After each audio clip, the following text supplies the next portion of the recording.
안녕하십니까, 유신익입니다. 다파콘 시청자 여러분들께 최근에 그 은행의 미국 위기들, 은행 중소형은행들의 위기를 경험하고 나서 어떤 변화가 있는지를 이번에 다파콘 요청을 받고서 전달을 드리겠습니다. 한마디로 표현을 해드리자면 굉장히 기이한 현상들이 나타나고 있다. 아직도 돈으로 막고 있는 게 눈에 보인다. 그런데 분명한 거는 미국 은행들에 대한, 특히 중소형 은행들에 대한 시스템 리스크들이 펀더멘탈 자체가 금이 가고 있는 건 확실해 보인다라는 것입니다. 지금 최근에 이제 빨간색 표를 보시면요. 빨간색 선을 보시면 전체 은행에서의 예금 규모가 사상 최고치, 직전에는 거의 18조 달러에 육박을 했습니다. 근데 이 금액들이 서서히 줄고 있고 지금 17조 5천억 달러 정도로 줄어들고 있는 상태입니다. 이게 일부 어떤 언론에서는 뭐 대형 은행으로는 돈이 많이 들어간다 이렇게 얘기는 하고 있지만 추세로 보시면요. 지금 대형 은행 쪽하고 그다음에 소형 은행 쪽에서 대부분이 돈이 이제 예금액이 좀 빠지고 있는 상태입니다. 그래서 은행에 대한 불신, 뭐 약간 신뢰성 저하 이런 현상들은 동시에 나타나고 있는 상태고요. 특히나 뭐 정부가 돈을 보증했고 어떤 시스템적인 어떤 보장을 갖다가 약속을 했으니까 뭐 괜찮다 뭐 이런 언론이 있는데요. 이거 잘못된 내용입니다. 실제로 지금 야데인 리서치 상당히 좋은 자료인데 여기서 보시면 이 야데인 리서치에서 파악한 걸로 보면 전체 은행들의 그러니까 은행들 간에 서로 이제 차익 거래도 일어나거든요. 그러니까 자금을 갖다가 융통을 하는 거죠. 쉽게 말씀드리면. 그래서 그 은행들 간의 자금 거래가 상당히 이제 특히 차입이 상당히 많이 늘어나고 있는데 이제 폭증을 하고 있는 그런 상태이고 이 폭등이 일어나는 상태를 과거에 음영에 있던 경기 침체기하고 보시면은 거의 코로나 수준을 더 넘어서는 정도로 이제 올라가고 있습니다. 거의 2008년도 정도까지 서프라임 위기까지 이제 올라갈 기미를 보이고 있는 상태예요. 그래서 지금 당장에 어떤 은행 리스크가 안정돼 보이는 것은 이건 끝난 건 아니다. 현재는 진행형이다라는 것이고요.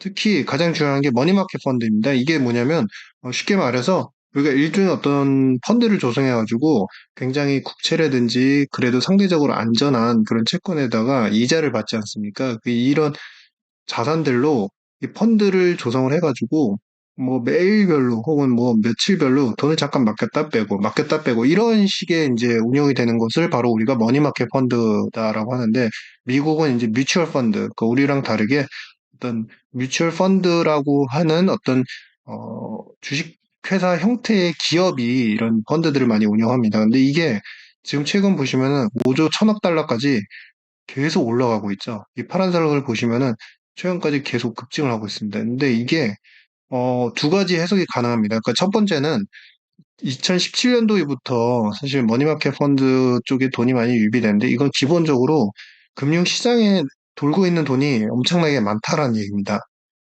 돈이 많이 돌고 있기 때문에 이 돈들을 이제 여러 가지 에쿼티나 본드, 펀드로 투입을 하기도 하지만 돈이 넘쳐나서 주체를 못 하다 보니까 머니마켓 펀드로까지 이제 유입이 되고 있는데 이 돈들이 최근 들어서 또 급증을 하고 있다. 즉, 오히려 예금이나 이런 쪽에서 돈이 빠진 상태로 펀드 쪽과 특히 이제 머니마켓 펀드 쪽으로 돈을 넣을 수 있는 그랬을 가능성도 상당히 큰 상태다라는 것이고요. 그럼에도 불구하고 이 빨간 선을 한번 보십시오. 여기 표에 보시면은, 여러 가지 은행의 리스크들, 그러니까 차입도 많이 늘어나고, 돈이, 예금도 빠지고 있고, 서서히. 그 다음에 머니마켓 펀드로 돈이 많이 들어가고 있고, 이렇게 불안의 양상이 있는데, 그나마 다행인 것은 전체 은행의 유동성 상황이 그렇게 나쁘진 않은 상태입니다. 그러다 보니까 은행들의, 미국 상업은행들의 대출이나 리스가 이제 여전히 우상향하는 이제 꾸준히 늘어나고 있는 상태다라는 것이고요. 특히 지금 중소형, 그러니까 소형 은행들에 있어서 보시면요.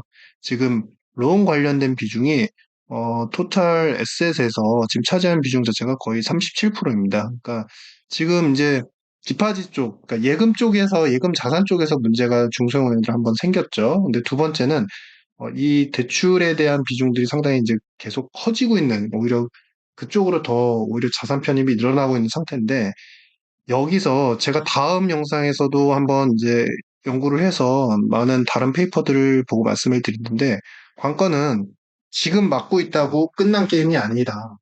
현재 상태에서 대출이 오히려 늘어나고 있기 때문에 이 대출 자산에 대한 부실화가 나타나게 되면 중소은행들의 시스템 리스크는 이제는 통제 불가능할 가능성까지도 존재한다. 그래서 이런 부분들을 저희가 이제 그러면 과연 최근 대출과 관련돼서 그 모기지도 있고 상업용 그 리얼 리스테이트, 그러니까 상업용 부동산 쪽도 있는데 이런 부분에 대한 리스크들을 어떻게 봐야 될지는 다음번에 또 다른 이제 다른 페이퍼를 통해서 제가 해석과 이제 내용을 전달드리도록 하겠습니다. 네, 감사합니다.